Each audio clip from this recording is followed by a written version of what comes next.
शिक्षा प्राप्त हो रहा है, लेकिन उसको हम बिखरता हुआ भी देख रहे हैं। कहीं ना कहीं हमें इसे संयोगना चाहिए। इस संदर्भ में आप लोगों को बोलना है। हम ये देखना चाहते हैं कि हमारे समाज शास्त्र के और दूसरे विषय के भी जो छात्र आए हैं वो इस संदर्भ में हैं। आज हम लोग भी उपस्थित हैं। इनका हम लोग तालियों की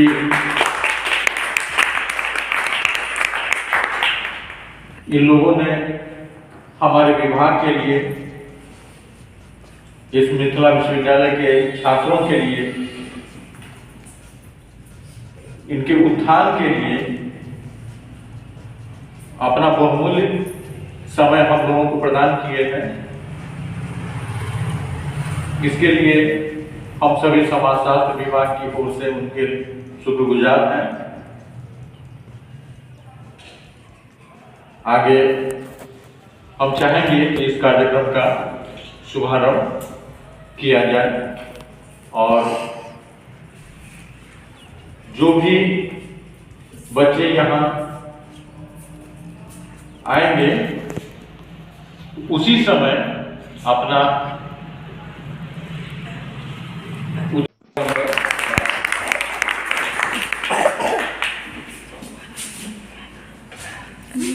आप सभी को मेरा नमस्कार। मैं विशाल भगत पीजी फर्स्ट सेमेस्टर समाजशास्त्र विभाग का छात्र हूँ। मिथिलांचल का दिल कहा जाने वाले दरभंगा, महाराजा धीराज कामेश्वर सिंह का योगदान अहम है। इनकी शब्दों में तुलना नहीं की जा सकती, लेकिन मैं छोटे से रूप में आप सबों के सामने कुछ जीवनी के बारे में प्रस्तुत करते हुए कुछ बताना। महाराजा धीराज कामेश्वर सिंह अपने मिथिला के साथ साथ बंगाल के लगभग के रखरखाव के लिए और उन्होंने शिक्षा जगत में भी अपना महत्वपूर्ण योगदान दिया। शिक्षा के साथ साथ खेल, संस्कृति एवं सैन्य में भी अपना महत्वपूर्ण योगदान दिया है। शिक्षा की बात करें तो काशी हिंदू विश्वविद्यालय, जो उन्होंने लगभग कहा जाता है कि 50 लाख रुपए उस समय में काशी विश्वविद्यालय के निर्माण में दिए। कल्पना कीजिए उस समय के 50 लाख रुपए। एवं पटना विश्वविद्यालय दरभंगा महल जो है पटना विश्वविद्यालय को उन्होंने दान दी, उसे दानवीर भी कहा जाता था। महाराजा धीराज कामेश्वर सिंह ने पटना विश्वविद्यालय के साथ साथ प्रयाग विश्वविद्यालय, अलीगढ़ मुस्लिम विश्वविद्यालय में भी अपना आर्थिक योगदान दिए। खेल की बात करें तो खेल जगत में उन्होंने अपना योगदान दिए। वह 1935 ईस्वी में दरभंगा फुटबॉल अखिल भारतीय फुटबॉल महासंघ में संरक्षक थे एवं कलकत्ता में दरभंगा कप टूर्नामेंट की शुरुआत की, जिसमें मद्रास, दिल्ली, लाहौर, इंग्लैंड, अफगानिस्तान के साथ साथ कई टीमें शामिल थी। और उन्होंने 4 आउटडोर एवं इंडोर के साथ साथ 4 स्टेडियम का निर्माण करवाया, जो रखरखाव की कमी के कारण लहरियासराय पोलो स्टेडियम को छोड़ के कोई स्टेडियम अभी हमारे समक्ष नहीं है। वर्तमान में आनंदबाग पैलेस जो कामेश्वर सिंह ने अपना दान में दे दिए संस्कृत मिथिला विश्वविद्यालय को। कहा जाता है कि महाराजा धीराज कामेश्वर सिंह हिंदू धर्म के थे। मिथिला ब्राह्मणी परिवार में उनका जन्म हुआ था, मिथिला ब्राह्मण परिवार में, और वह हिंदू धर्म के विश्वास रखते थे और वह धर्मनिरपेक्ष भी थे। आज किले के डिजाइन में प्रथम गोलमेज सम्मेलन 1930 ईस्वी एवं द्वितीय गोलमेज सम्मेलन 1931 ईस्वी में लंदन गए थे। महाराजा धीराज कामेश्वर सिंह ने सैन्य में अपना योगदान इस प्रकार दिया कि उस समय सैन्य में 3 प्लेन वायुसेना को समर्पित किए थे एवं महाराजा धीराज कामेश्वर सिंह शाही परिवार कहे जाने वाले कि देवता शिव और काली जी पे विश्वास करते हैं। कहा जाता है कि यहाँ काली मंदिर जो है उन्हीं के समाधि पे स्थित है और उस समय उन्होंने योगदान में भी अपना बहुत योगदान दिया और जो सक्री जो है चीनी मिल उसका मुख्य उदाहरण है। एवं निर्णायक मंडल एवं मेरे प्रिय साथियों, मैं ऋषिकेश प्रसाद सिंह समाजशास्त्र प्रथम खंड के छात्रों 106 रोल नंबर में रहा। जैसे कि महाराजा कामेश्वर सिंह की जयंती 115वां जयंती पे हम लोग यहाँ पे इकट्ठा हुए हैं। सबसे पहले महाराजा के बारे में जानने से पहले हम मिथिला राज्य की पुनर्निर्माण की चर्चा कर लेते हैं। 1556 ईस्वी में जब अकबर ने दिल्ली के कुर्सी पर बैठे तो उन्होंने उत्तर बिहार में कर बढ़ाना था, तो उन्होंने सोचा एक राज्य की स्थापना किया जाए जिसके माध्यम से हम कर की बढ़ोतरी किए। तो उस समय महेश ठाकुर जी के द्वारा उन्होंने मिथिला राज्य की स्थापना 1577 ईस्वी में किया, जो रामनवमी के दिन में 1577 में रामनवमी के दिन उन्होंने निभाया है। द्वितीय विश्व युद्ध के दौरान भारत सरकार को इन्होंने 3 फाइटर प्लेन दान में दिए थे। बिहार का प्रथम एयरपोर्ट दरभंगा में उन्होंने स्थापना किया था। बिहार का प्रथम रेलवे लाइन इन्होंने समस्तीपुर से अपने महल तक इन्होंने लाए थे। इनकी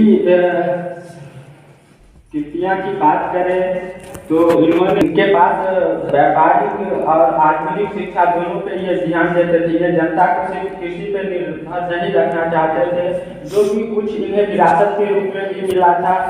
महाराजा का 14 व्यापार था, जिसमें से चीनी उद्योग, लोह उद्योग, रेल महोदय, शिक्षकगण एवं मेरे प्रिय सहपाठियों, मैं कुमारी पार्वती फर्स्ट सेमेस्टर की छात्रा रोल नंबर 30। आज का हमारा विषय है महाराजा कामेश्वर सिंह जी का मिथिला में योगदान। उन्होंने यहाँ बहुत से योगदान किए हैं। सबसे पहला उदाहरण तो ये हमारा यूनिवर्सिटी है, जहाँ हम एकत्रित होकर आज हमें यह सौभाग्य प्राप्त हुआ है कि हम इनके बारे में कुछ बोल सकें तथा इनके योगदानों को आपके सम्मुख प्रस्तुत कर सकें। इन्होंने बहुत से योगदान प्रस्तुत किए हैं। अगर ये विश्वविद्यालय ना होता तो शायद हम उच्च शिक्षा की प्राप्ति ना कर पाते, इस सब से हम वंचित रह जाते।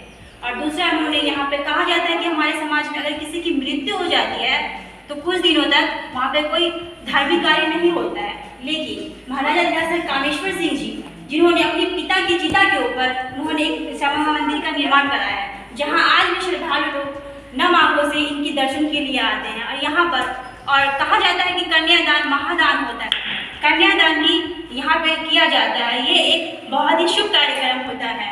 यहाँ पर दूर दूर से लोग इनकी दर्शनों के लिए आते हैं, जो अपने आप में विख्यात है। यहाँ का नरगोना पैलेस, ये भी अपने आप में एक अनूठा है, जो अभी भी हमें लंदन के कनिंघम हाउस पैलेस की एक झलक दिखलाता है। और साथ ही हमें यहाँ पे छोटे छोटे दुकान देखते होंगे आप, उनसे लोगों को रोजगार के साधन भी प्राप्त हो रहे हैं। कुछ लोग उससे अपना घर परिवार का भी पालन पोषण कर रहे हैं। इनका एक हॉस्पिटल है, जो उसमें भी अभी भी आधी दर पर मरीजों का इलाज किया जाता है। और जो लोग अब जिनकी आर्थिक स्थिति नहीं भी अच्छी होती, वो फिर भी वहाँ पे आके आधी दर पर अपना इलाज करवाते हैं। और मैं अभी भी ऐसे कई परिसर है जो जिनका विनाश हो रहा है। हमें आप सभी से आग्रह करती हूँ कि तथा सरकार से मेरी अनुरोध है कि इस इनको खंडरों में विलीन ना होने दे। ये विरासत बहुत मुश्किलों से हम लोगों को नसीब हुए, शायद हम लोग सौभाग्यशाली हैं जो हमें ये विरासत देखने के लिए मिलती है। अगर इसी तरह ये विरासत नुकसान खंडरों में बदलती रही तो हमारी आने वाली पीढ़ी सिर्फ इसको किताब में ही पढ़ पाएगी, शायद इनको आगों से देख पाएगी। मैं इन विरासतों को नुकसान न होने के लिए सिर्फ 4 लाइन बोलना चाहूँगी कि बचा लो इन विरासतों को को ये दरभंगा की पहचान है, बचा लो इन रियासतों को ये दरभंगा की पहचान है, मिट जाएंगे ये तो मिट जाएगा हमारा अभिमान है। इसी के साथ मैं अपनी वाणी को विराम देती हूँ। धन्यवाद।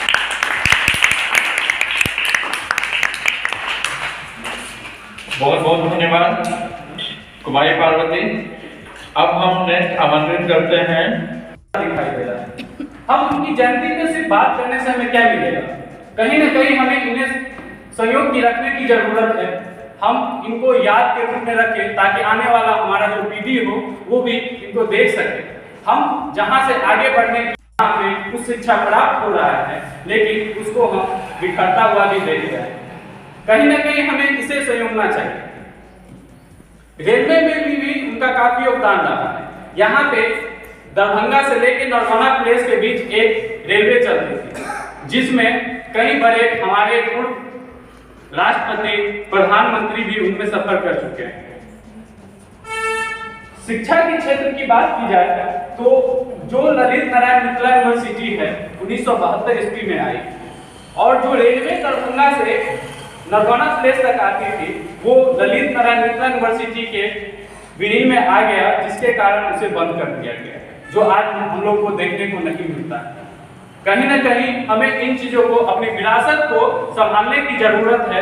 उनकी जयंती पे हम उन्हें याद करते हैं और उनकी विरासत जो हमें मिला है विरासत में, उन्हें कहीं ना कहीं हमें संयोगने की जरूरत है ताकि आगे आने वाले समय में हम उसे देख सके, हमारे पीढ़ी भी उन्हें देख सके और यहाँ पे उस शिक्षा भी प्रदान कर सके। एक उनकी पुस्तक उनके नाम पे लिखी हुई है, सरोकार और परोपकार नामक एक अंग्रेजी पुस्तक है महाराजा कामेश्वर सिंह के नाम की, जिसमें एक 450वें पेज पे लिखा गया है कि द्वितीय विश्व युद्ध के दौरान उन्होंने भारतीय वायुसेना को 3 फाइटर प्लेन भी दिए थे दान में।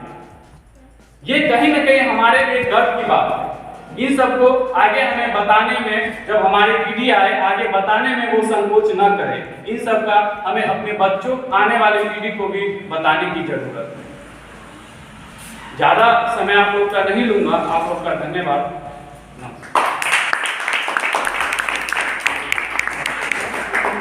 धन्यवाद प्रतीक कुमार। अब नेक्स्ट है Gautam Kumar, roll number 16।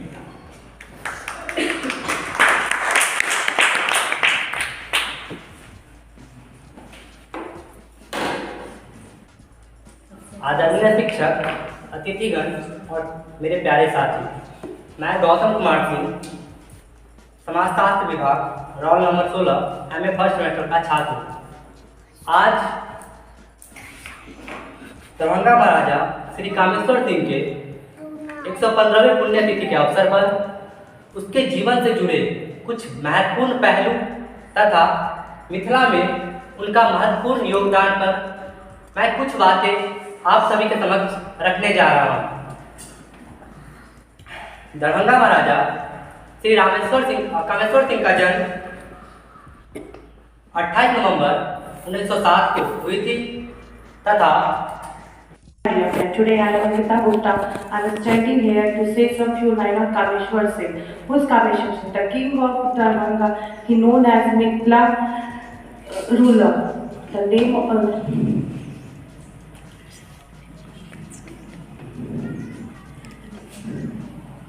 he launches many things and he do many things in Darbhanga. He was good and he was very good number king.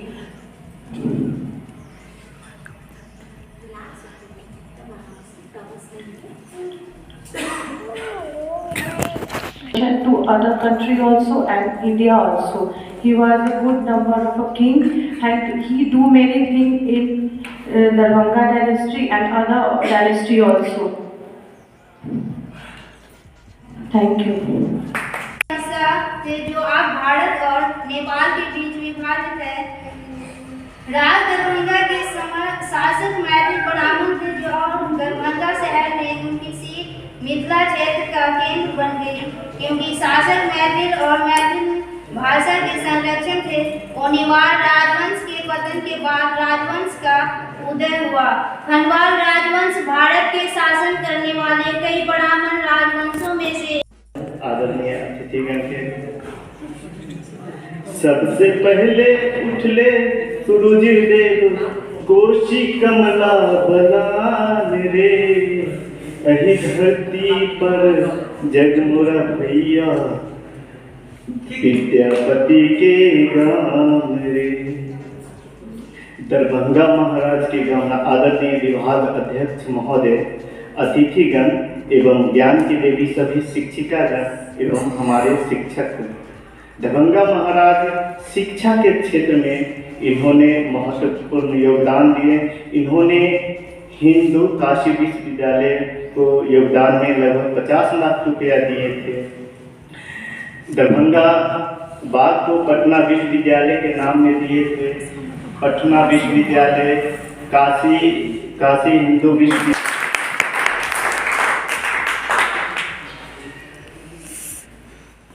Honourable head साहब और हमारे respected professors and associate professor, हम बच्चों को कुछ बात बताना चाहते हैं।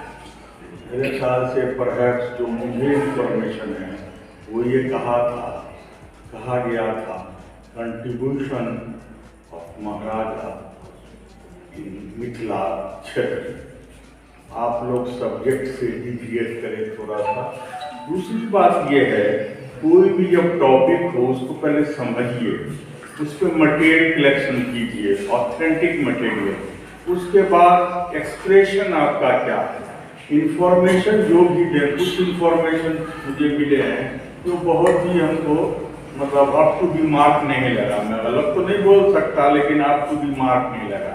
तो पहले कोई भी आप डिबेट में जाएं, स्पीच में जाएं, ऐसे कंपटीशन में जाएं, तो पहले उसको मटेरियल कलेक्शन कीजिए और उसको फिर थोड़ा सा लिखने की कोशिश कीजिए और फिर उसका एक आप जब स्पीच हो तो उसमें एक्सप्रेशन लाइए। जैसे फरीदा ने बोला, किसने कलेक्शन किया, अब टू दी मार्क था, लेकिन इन्होंने जो बोला लेकिन कोई ऑथेंटिक नहीं ना हुई। आप पेपर देख के बोलेंगे, ये अप्रोप्रिएट नहीं होगा। इसलिए मैं आप लोगों को एक हिंट दे रहा हूँ कि पहले मटेरियल कलेक्शन कीजिए, फिर अपने आप को उसके लिए तैयार कीजिए, प्रिपेयर कीजिए। क्योंकि आप जब पब्लिकली बोलेंगे और जूरी के सामने बोलेंगे तो आपको जो है ऑथेंटिक इंफॉर्मेशन देना पड़ेगा। Thank you.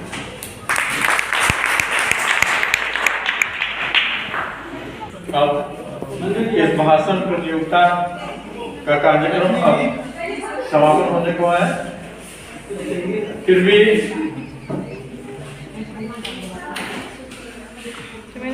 हम चाहेंगे कि यदि कोई बच्चे इस पर अभी बोलना चाहते हैं तो अब आगे बता सकते हैं। इस डिपार्टमेंट के बड़े सर और अन्य सर जिसको हम उतना जानते नहीं है, लेकिन उसको आपको उसके पिता महाराजा धीराज सर रामेश्वर सिंह गौतम, जो एक ब्राह्मण परिवार से। गांधी सर कि आपने इस कार्यक्रम में मुझे धन्यवाद ज्ञापन हेतु आमंत्रित किया। धन्यवाद ज्ञापन के क्रम में मैं यहाँ पर उपस्थित हमारे निर्णायक की भूमिका को सुशोभित करने वाले विश्वविद्यालय इतिहास विभाग के विभागाध्यक्ष महोदय डॉक्टर नयम आजम सर का धन्यवाद देती हूँ और इतिहास विभाग के पूर्व विभागाध्यक्ष डॉक्टर प्रभाष चंद्र मिश्रा सर को भी धन्यवाद देती हूँ कि वो दोनों ने अपना बहुत ही बहुमूल्य समय दिया इस प्रतियोगिता में निर्णायक की भूमिका अदा करने के लिए। सर इसके लिए स्नातकोत्तर समाजशास्त्र विभाग आपका बहुत बहुत आभारी है। धन्यवाद सर। धन्यवाद की अगली कड़ी में मैं हमारे विभागाध्यक्ष महोदय को धन्यवाद ज्ञापित करना चाहूँगी कि उन्होंने बहुत इस कार्यक्रम को बहुत ही संजीदगी से लेते हुए जोश से इस कार्यक्रम की शुरुआत की। हम सारे टीचर्स को एक साथ करते हुए उन्होंने किस तरीके से कार्यक्रम का आयोजन होगा। ये कार्यक्रम मुख्य रूप से महाराजा कामेश्वर सिंह जी की 115वीं जयंती का आयोजन 28 नवंबर को है। जिसमें भी जिस अवसर पर भी आपके विभाग में एक संगोष्ठी का आयोजन किया जाएगा। आप सभी प्रतिभागी और जितने भी यहाँ उपस्थित छात्र हैं उन सभी से निवेदन है कि वो उस दिन भी उपस्थित होंगे। तो मैं विभागाध्यक्ष महोदय का भी धन्यवाद देना चाहूँगी कि उन्होंने इस कार्यक्रम का आयोजन किया। धन्यवाद के क्रम में मैं हमारे विभाग की वरिष्ठ शिक्षिका डॉक्टर मंजू झा मैम एवं हमारी यहाँ के शिक्षिका डॉक्टर लक्ष्मी कुमारी और कार्यक्रम के संचालक महोदय डॉक्टर गांधी सर का भी धन्यवाद देना चाहूँगी। इस कार्यक्रम में को पूरा समय देते हुए मीडिया बंधु अभी तक उपस्थित हैं जो शायद अभी हमारे विभागाध्यक्ष महोदय से इंतजार कर रहे हैं, मैं उनका भी धन्यवाद देना चाहूँगी कि मीडिया से जुड़े लोगों की इतनी व्यस्तताएं होती हैं उसके बावजूद भी इस पूरे कार्यक्रम तक वो बने रहें। तो विविध मीडिया से आए हुए बंधुओं का भी मैं धन्यवाद देना चाहूँगी। और अंत में जो भी प्रत्यक्ष और अप्रत्यक्ष रूप से विभाग के कर्मचारी इस कार्यक्रम के सफल आयोजन में अपना सहयोग दिए उन सभी का धन्यवाद देना चाहूँगी। और आखिर में मैं इस कार्यक्रम की जान आप सभी प्रतिभागियों का धन्यवाद देना चाहूँगी कि निर्णय जो भी हो वो आपको 28 तारीख को डिक्लेयर किया जाएगा, लेकिन आप सभी ने बहुत जोश से इस प्रतिभाग में भाग लिया, इस प्रतियोगिता में भाग लिया, तो इसलिए आप सभी का बहुत बहुत धन्यवाद। और विशेष तौर पे मैं डॉक्टर नयम आज़ाद सर का धन्यवाद देना चाहूँगी कि उन्होंने शुरुआत में बोला था कि मैं बोलूँगा नहीं इस विषय पर। मैं बहुत बेसब्री से इंतजार कर रही हूँ 28 तारीख के लिए कि मैं सर को सुनने का मौका मिले, लेकिन सर ने एक अपना जो सुझाव दिया, मैं आशा करती हूँ कि आगामी भविष्य में हमारे जो भी प्रतिभागी हैं वो सर के सुझावों को आत्मसात करके आने वाली प्रतियोगिताओं में जरूर सफल प्रदर्शन करेंगे। आने वाली